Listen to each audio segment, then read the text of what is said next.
हरे कृष्ण। श्रीमद् भागवतम स्कंध 1 अध्याय 19। आज का श्लोक है 3। अद्वैव राज्यं बलमृद्धकोशं प्रकोपिता ब्रह्मकुलानलो मे दहत्वा भद्रस्य पुनर्नमेभूत् पापीयसिद्धिर्द्विजदेव गोभ्यः। अद्वैव राज्यं बलमृद्धकोशं प्रकोपिता ब्रह्मकुलानलो मे दहत्वा भद्रस्य पुनर्नमेभूत् पापीयसिद्धिर्द्विजदेव गोभ्यः।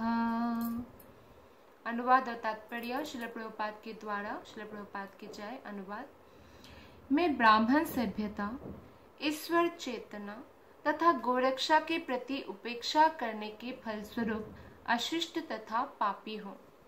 अतएव मैं चाहता हूँ कि मेरा राज्य, मेरा पराक्रम तथा मेरा धन ब्राह्मण की क्रोधाग्नि से तुरंत भस्म हो जाए, जिससे भविष्य में ऐसे अशुभ विचारों से मेरा मार्गदर्शन ना होने पाए।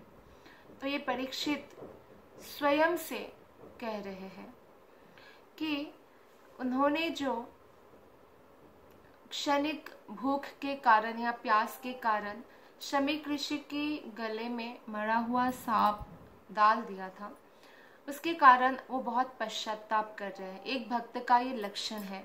नहीं तो समाज में ऐसे कई सारे प्राणी हैं जो गलत कार्य करते हैं, यहाँ तक कि लोगों का मर्डर तक कर देते हैं, या लोगों का धन लूट लेते हैं, या लोगों को सताते रहते हैं, फिर भी उनको ये गलत नहीं लगता है।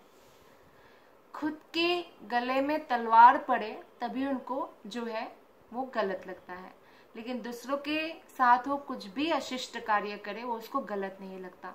ये आसुरिक व्यक्तियों का लक्षण होता है। लेकिन जो भगवान के भक्तों के लक्षण होते हैं, अगर वो थोड़ा सा भी कुछ ऐसा अशिष्ट व्यवहार करे किसी के साथ, तो उनको बहुत ग्लानि का अनुभव होता है, और ये ग्लानि ही पश्चाताप की अग्नि है, जिससे उनका पाप भस्मीभूत हो जाता है। तो इस ग्लानि के कारण परीक्षित महाराज कह रहे हैं कि मेरा राज्य नष्ट हो जाए, मेरा सारा पराक्रम नष्ट हो जाए, मेरा सारा धन नष्ट हो जाए, ब्राह्मण की क्रोध की अग्नि में सब कुछ जल भून जाए, ताकि आगे से मैं कभी भी ऐसा अशुभ विचार मन में ला भी ना पाऊं। तो इस प्रकार से वो खुद के लिए ही दंड की कामना कर रहे थे। ये एक भक्त का लक्षण है कि वो अपने थोड़ा सा भी अशिष्टता जो है, खुद की अशिष्टता खुद ही को जो है उनको ग्लानि पहुंचाती है। और भगवान जो है गाय और ब्राह्मण के बहुत हितैषी है। कोई गाय को और ब्राह्मण को जब क्षति पहुंचाते हैं तो भगवान उनको क्षमा नहीं करते हैं। तो हो सकता है असुरों का जो है समय बहुत लंबा लगे उनको, जैसे कि कंस को लगा, हिरण्यकशिपु को लगा, या रावण को लगा, लेकिन अंत में उनका निधन होना है। तो प्रगतिशील मानवीय सभ्यता, ब्राह्मण संस्कृति, ईश्वरीय चेतना तथा गोरक्षा पर आधारित है। अगर हम मानवीय सभ्यता को जो है प्रगतिशील बनाना चाहते हैं, तो निश्चित रूप से गाय की रक्षा होनी चाहिए समाज में, तभी उस समाज को सभ्य समाज कहा जाता है। 5 चीजों की रक्षा होनी चाहिए: ब्राह्मण, गाय, स्त्री, बालक यानी बच्चे, और वृद्ध व्यक्तियों का। तो अगर इन लोगों की रक्षा नहीं कर सकता है कोई समाज, तो उसको असभ्य समाज कहा जाता है। तो ब्राह्मण की रक्षा क्यों होनी चाहिए? क्योंकि ब्राह्मण जो है आध्यात्मिक ज्ञान प्रदान करते हैं, जिससे जो समाज है वो धर्म की राह पर चलने के लिए उनको मार्गदर्शन मिलता रहता है। तो उपयुक्त सिद्धांतों के संबंध में ही व्यापार, वाणिज्य, कृषि तथा उद्योगों के द्वारा राज्य के सारे आर्थिक विकास को पूरी तरह उपयोग में लाना चाहिए। अन्यथा सारे तथाकथित आर्थिक विकास अवनति के साधन बनते हैं। अर्थात हम जो भी कार्य करें तो ये सारा कार्य धर्म की रक्षा के लिए होना चाहिए, अधर्म की रक्षा के लिए नहीं। गोरक्षा का अर्थ है ब्राह्मण संस्कृति को भोजन प्रदान करना, जिससे ईश्वर चेतना प्राप्त होती है और इस तरह मानवीय सभ्यता में पूर्णता आती है। तो एक्चुअली पुरातन काल में, वैदिक काल में अधिकाधिक यज्ञ हुआ करता था और गाय पालन, ब्राह्मण जो है गाय पालन जो करते थे उनसे घी प्राप्त होता था। फिर वो घी से वो यज्ञ करते थे, जो यज्ञ से भगवान संतुष्ट होते हैं और इस प्रकार जो है समाज के बाकी व्यक्तियों का भी कल्याण होता है। कोई भी अगर कोई भी भगवान की भक्ति करते हैं या तपस्या करते हैं या यज्ञ करते हैं तो समस्त मानव जाति का कल्याण होता है। मानव जाति भी ऐसे वातावरण से ईश्वर चेतना को प्राप्त करते हैं और इस प्रकार मानवीय सभ्यता में पूर्णता आती है।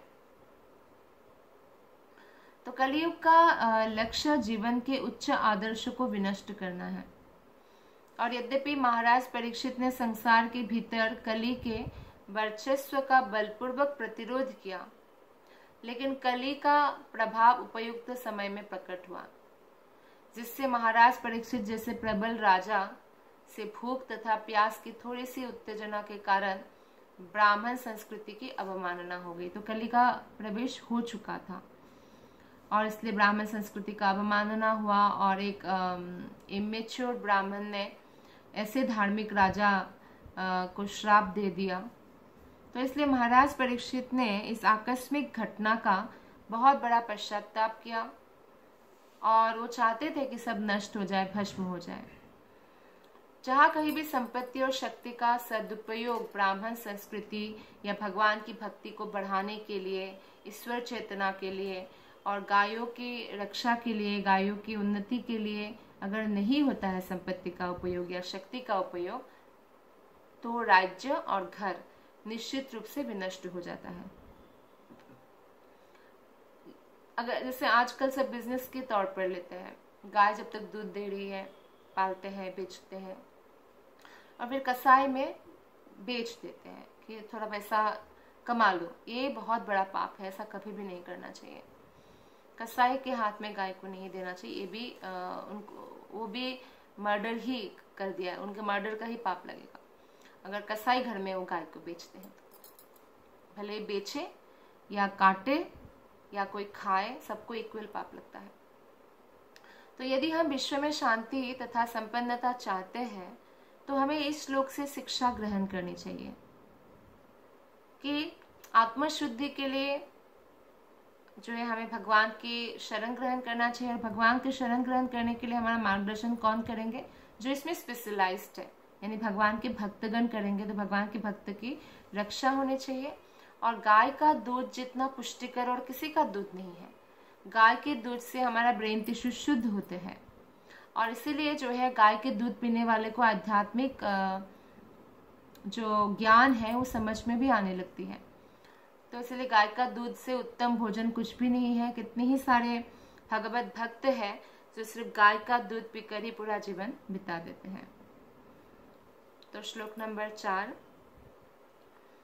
सचिन्तयन्निथमथान् शृणोदयाथा मुनेः सुतोक्तनिरीतिस्तक्षकाख्यः स साधु मेनेन चिरेण तक्षकान् अलम प्रसक्तस्य विरक्ति कारणम्। ओके, तो इसका मतलब ये है कि जब राजा इस तरह पश्चाताप कर रहे थे तो उन्हें अपने आसन्न मृत्यु का समाचार प्राप्त हुआ। तो शमीक ऋषि को बहुत दुख हुआ था कि उनके पुत्र ने, ऐसे धार्मिक राजा जो प्रजा का पुत्रवत पालन करते हैं, उनकी मृत्यु हो जाएगी अब 7 दिन में। तो इसलिए वो तुरंत ही राजा को ये समाचार पहुंचाया। तो फिर परीक्षित महाराज को पता चला कि उनका मृत्यु होने वाला है 7 दिन में और सर्प पक्षी के काटने से होगी। सर्प पक्षी तक्षक, या कुछ सर्प है जो उड़ सकती है तो उनको सर्प पक्षी बोलते हैं। तो राजा ने इसे शुभ समाचार के रूप में ग्रहण किया अति उत्तम भक्त का ये लक्षण है कि चाहे कुछ भी हो, कोई भी विषम से विषम परिस्थिति हो, वो उसको भगवान की ही इच्छा मानते हैं और शुभ समाचार के रूप में परीक्षित महाराज ने इसे ग्रहण किया, क्योंकि इससे उन्हें सांसारिकता के प्रति विराग उत्पन्न होगा। तो भागवतम से हम ये सीख सकते हैं कि ऐसा नहीं है कि भौतिक संसार में कोई आया और कोई विपत्ति उनके जीवन में आया ही नहीं। हम देखते हैं शास्त्र में कि बहुत सारे उत्तम उत्तम भक्त के जीवन में बहुत सारा विषम परिस्थिति आया, जैसे कि द्रौपदी का भरी सभा में निर्वस्त्र करने का जो है उनका चेष्टा, ये बहुत बड़ी विपत्ति है। ऐसा विपत्ति मैक्सिमम माताओं के उसमें आया नहीं है, और आता है तो ये ट्रॉमा में चली जाती है, वो ये बहुत बड़ी विपत्ति है। या उनके 5 पुत्र को जो मार दिया अश्वत्थामा ने, रातों रात सबका गला काट दिया, सोते हुए बच्चों का, ये बहुत बड़ा विपत्ति था। या कुंती महारानी के लिए सर्वगुण संपन्ना थी, वो बहुत ही सती स्त्री है, फिर भी एक श्राप के कारण उनके पति का मृत्यु हो गया और 5 पुत्रों को छोड़कर जो दूसरी पत्नी थी माद्री, वो भी सती हो गई। और जब वो आई आश्रय में धृतराष्ट्र के वहाँ पे, तो वहाँ पे भी उन लोगों को मारने का बहुत बार प्रयास किया गया। बहुत बड़ी विपत्ति है, किसी की जान के पीछे पड़े रहना, मर्डर करना, ऐसा प्रयास करना। तो इस प्रकार परीक्षित महाराज के जीवन में बहुत बड़ी विपत्ति आई। नारद मुनि पूर्व जन्म में जब दासी पुत्र थे, वो 5 साल के थे और उनका एकमात्र सहारा माँ को सर्प ने काट के जो है मार दिया था। तो मातृहारा हो गया था, वो अकेला हो गया था बिल्कुल। तो वो भी विषम परिस्थिति थी। तो इसका मतलब है कि इस भौतिक संसार में अगर हम आए हैं तो ऐसी परिस्थितियाँ आएगी जहाँ हमें स्ट्रगल करना पड़ेगा और विषम परिस्थितियाँ होगी। तो हमें श्रीमद् भागवतम से ये सीखने को मिलता है कि विषम परिस्थितियाँ तो आएगी, और बड़े बड़े भक्तों के जीवन में भी आया है। तो विषम परिस्थितियों में हमें कैसे रिस्पॉन्स करना है। तो अब आज हम परीक्षित महाराज से ये देख रहे हैं कि जबकि उनको ये समाचार पहुंचाया गया कि ऐसा सर्प पक्षी उनको काटेंगे जिसका विष से शरीर पूरा जल जाता है, और जल के मरना सबसे बुरा मरण बोला गया है, बहुत तकलीफ होता है व्यक्ति को। और ऐसा समाचार को शुभ समाचार के रूप में ग्रहण किया कि अच्छा है, अब मेरा संसार के प्रति जो है विरक्ति उत्पन्न हो जाएगी, जो भक्ति के लिए बहुत अच्छा है। तो सच्चा सुख आध्यात्मिक तत्व या जन्म मृत्यु के चक्र के बंद होने पर ही प्राप्त होता है। जन्म मृत्यु के चक्र को भगवत धाम वापस जाकर ही तोड़ा जा सकता है, नहीं तो व्यक्ति बारंबार जन्म लेता रहता है। कोई अगर सर्वोच्च लोक है हमारे 14 भुवन में, सबसे ऊंचा लोक है ब्रह्मा जी का लोक, ब्रह्मलोक, वहां जाकर भी कोई भी जन्म मृत्यु से नहीं छूट सकता है। तो लोग सोचते हैं स्वर्ग जाएंगे तो हम मुक्त हो जाएंगे, नहीं, स्वर्ग जाने से भी जन्म मृत्यु के चक्र में ही रहता है व्यक्ति। स्वर्ग भी भौतिक संसार में है। तो जो हमारे लिए जो सिद्धि है, परम सिद्धि है, वो भगवान का धाम है, कृष्ण का प्रेम प्राप्त करना है। तो ये सिद्धि पद मनुष्य को सारी भौतिक आसक्तियों से मुक्त कराने वाला है, और इस तरह वो आध्यात्मिक जगत में प्रवेश करने का योग्य बनता है।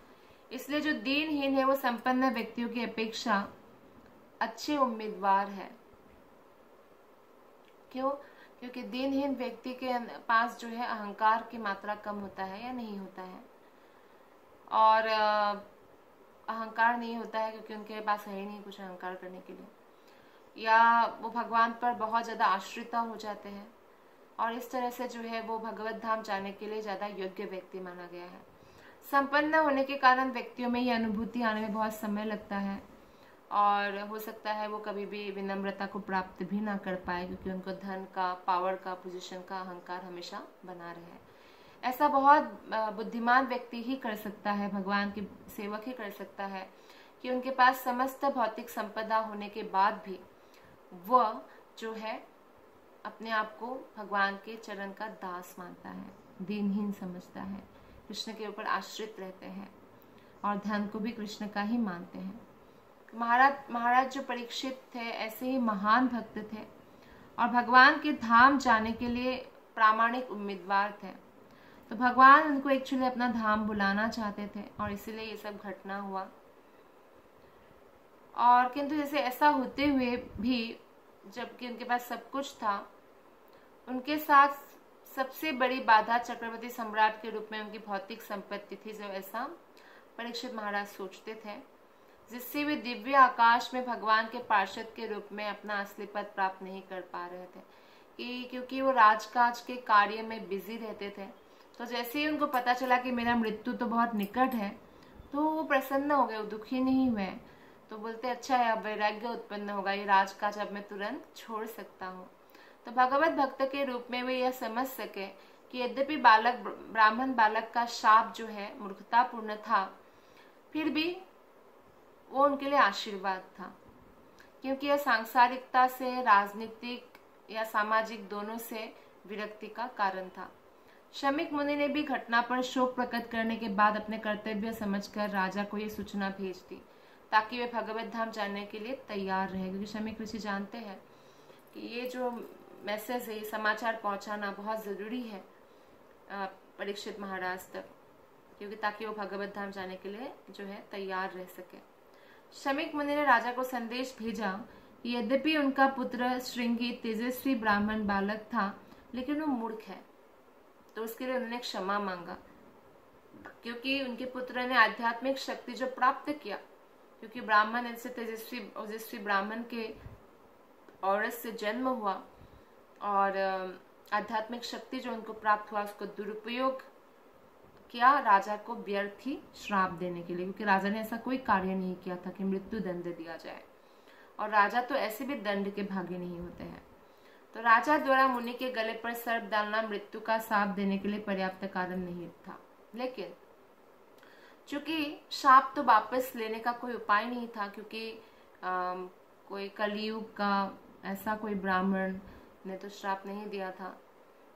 उस युग के जो ब्राह्मण भी बहुत प्रतापशाली होते थे, उनका श्राप भी व्यर्थ नहीं होता, आशीर्वाद भी व्यर्थ नहीं होता। तो इसलिए राजा को सूचित कर दिया था कि 1 सप्ताह के भीतर मृत्यु के लिए तैयार रहे। तो भले ही राजा परीक्षित हो या शमीक ऋषि, दोनों ही स्वरूप सिद्ध आत्मा थे। शमीक मुनि जो थे योगी थे, और महाराज परीक्षित जो है कृष्ण भक्त थे, इसलिए दोनों में आत्म साक्षात्कार के विषय में कोई अंतर नहीं था। तो दोनों में से कोई भी मरने से भयभीत नहीं था। महाराज परीक्षित को क्षमा याचना के लिए मुनि के पास जाना चाहिए था, किंतु राजा को उनकी आसन्न मृत्यु की सूचना मुनि ने इतने दुख प्रकट करके भेजी कि राजा अब अपनी उपस्थिति से मुनि को शर्मिंदा नहीं करना चाहते थे। राजा जाने ही वाले थे, जब उन्होंने पश्चाताप किया, वो मुनि से क्षमा मांगने जाने वाले थे। लेकिन जब शमीक ऋषि ने जब उनको ये समाचार भेजा, उसमें उनका इतना दुख प्रकट किया था उन्होंने कि उनके पुत्र ने ऐसा बड़ा श्राप दे दिया जो अब वापस भी नहीं किया जा सकता, और इतना क्षमा मांग रहे थे कि राजा फिर से मुनि से मिलेंगे तो मुनि बहुत शर्मिंदा होंगे करके राजा जो है नहीं गए उनके पास। उन्होंने अपने आसन्न मृत्यु के लिए तैयारी करने और भगवत धाम जाने का मार्ग खोजने का जो है निश्चय किया। तो जो हर एक व्यक्ति के लिए इस भौतिक संसार में जरूरी है, क्योंकि हम सभी मरणशील हैं, सभी मरने वाले हैं। 100 साल के बाद कोई जिंदा नहीं रहने वाला, और उससे पहले भी मर सकते हैं। तो इसलिए हर किसी को हर एक क्षण भगवत धाम जाने की तैयारी में लगाना चाहिए। तो ये मनुष्य जीवन हमें मिला है भगवत धाम जाने की तैयारी करने के लिए, ये सुअवसर है। और इस प्रकार वर्णाश्रम धर्म प्रणाली में प्रत्येक पुरुष तथा स्त्री को इसी कार्य के लिए शिक्षा दी जाती है कि किस प्रकार भगवान के प्रति प्रेम डेवलप करे और भगवत धाम जाए। वर्णाश्रम धर्म प्रणाली सनातन धर्म भी कहलाती है। वर्णाश्रम धर्म प्रणाली मनुष्य को भगवत धाम जाने के लिए मार्ग दर्शाती है। इस तरह गृहस्थ को वानप्रस्थ बनकर जंगल में जाकर पूर्ण ज्ञान प्राप्त करने तथा अपनी अपरिहार्य मृत्यु के पूर्व संन्यास ग्रहण करने का आदेश रहता है। तो महाराज परीक्षित बड़े भाग्यशाली थे, उन्हें मृत्यु के पूर्व 7 दिन की सूचना प्राप्त हो गई। जैसे हमें कोई मालूम नहीं है, अकस्मात व्यक्तियों की मृत्यु हो जाती है। आपने ऐसे बहुत रिश्तेदार की या फ्रेंड्स लोगों की आपने कथा जो है उनका स्टोरी सुना होगा कि अकस्मात जो है मृत्यु हो गई, अकस्मात। लेकिन यहाँ पे परीक्षित महाराज को भाग्यशाली कहा है, क्योंकि एटलीस्ट उनको मालूम था। कई लोगों को बीमारी पता चल जाता है कि इतने दिन में उनका डेथ हो जाएगा, लेकिन वो बीमार होते हैं ऑलरेडी, शरीर उनका इतना कष्ट दे रहे हैं, और ऐसे कष्टदायक शरीर में भगवान का ध्यान करना उनके लिए इतना आसान भी नहीं होता है। लेकिन यहाँ परीक्षित जो है भाग्यशाली कहा गया है, क्योंकि परीक्षित जो है उनका शरीर भी ठीक है और मन भी ठीक है, पूरी तरह कृष्ण में स्थित है, और उनको पता भी चल गया है कि 7 दिन के बाद उनकी जो है मृत्यु हो जाएगी।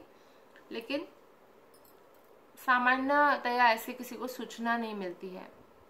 एक्सपायरी डेट कोई मनुष्य का लिखा नहीं होता है कहीं पे कि हमारे जैसे कोई शरीर पे लिखा हो, ऐसा नहीं होता है। तो जबकि मृत्यु सबका आना ही आना है एक दिन। मूर्ख लोग मृत्यु के इस निश्चित तथ्य को भूल जाते हैं और भगवत धाम जाने की तैयारी करने के अपने कर्तव्यों की उपेक्षा करते हैं और अपना जो है दिमाग अलग अलग कार्य में लगाते रहते हैं, खाने में, पीने में, आनंद मनाने में या पाशविक वृत्तियों में अपना जीवन व्यर्थ कर देते हैं। पाशविक वृत्ति जैसे इंद्रिय तृप्ति की वृत्तियाँ, इससे कोई लाभ नहीं होता बल्कि नुकसान होता है, जैसे मदिरा पान है या जुआ खेलना, अवैध यौन संबंध करना, मांस खाना इत्यादि। तो ऐसा अनुत्तरदायित्वपूर्ण जीवन कलयुग के लोगों द्वारा अपनाया जाता है, क्योंकि उनमें जो है ब्राह्मण संस्कृति, ईश्वर चेतना और गोरक्षा के तिरस्कार की पापपूर्ण इच्छा घर किए रहती है। उन्हें भगवत भक्तों के प्रति श्रद्धा नहीं होती है, नास्तिकता को बढ़ावा देते हैं और गायों के प्रति सम्मान नहीं होता है, ईश्वर के प्रति नहीं होता है। तो ये कलयुग के लोगों का लक्षण है। तो राज्य को चाहिए कि इन तीनों बातों की उन्नति के लिए धन खर्च करे। किसके लिए? भगवान के भक्तों के लिए, रक्षा के लिए, और गायों की रक्षा के लिए, और ईश्वर चेतना को विकसित करने के लिए धन खर्च करना चाहिए राज्य को, राजाओं को, और लोगों को मृत्यु की तैयारी करने की शिक्षा दें। आर्ट ऑफ लिविंग नहीं, आर्ट ऑफ लिविंग के साथ आर्ट ऑफ डाइंग की शिक्षा देना चाहिए। आर्ट ऑफ लिविंग क्या है? कैसे हमें जीना चाहिए? कृष्ण के प्रति पूर्णतया समर्पित होकर। और आर्ट ऑफ डाइंग क्या है? वो भी यही है कि पूरा जीवन कृष्ण की सेवा में लगाकर और मृत्यु के लिए तैयारी की जाए। तो जो राज्य ऐसा करता है वो असली कल्याणप्रद राज्य है। अच्छा हो कि भारत राज्य आदर्श प्रशासक अध्यक्ष महाराज परीक्षित के आदेशों का पालन करे, वो अन्य भौतिकतावादी राज्यों का अनुकरण ना करे जिनके पास भगवत धाम की कोई जानकारी नहीं है, जो मनुष्य जीवन का चरम लक्ष्य है। भारतीय सभ्यता के आदर्शों में गिरावट आने से न केवल भारत में बल्कि विदेशों में भी नागरिक जीवन में गिरावट आई है। तो अगर हम भगवान की भक्ति में अपना जीवन नहीं लगाएंगे तो निश्चित रूप से जो है हमारा समाज का जो है पतन होगा, पतनशील होगा, और पतनशील समाज में कोई भी सुखी नहीं रह सकता। बहुत बहुत धन्यवाद। हरे कृष्णा।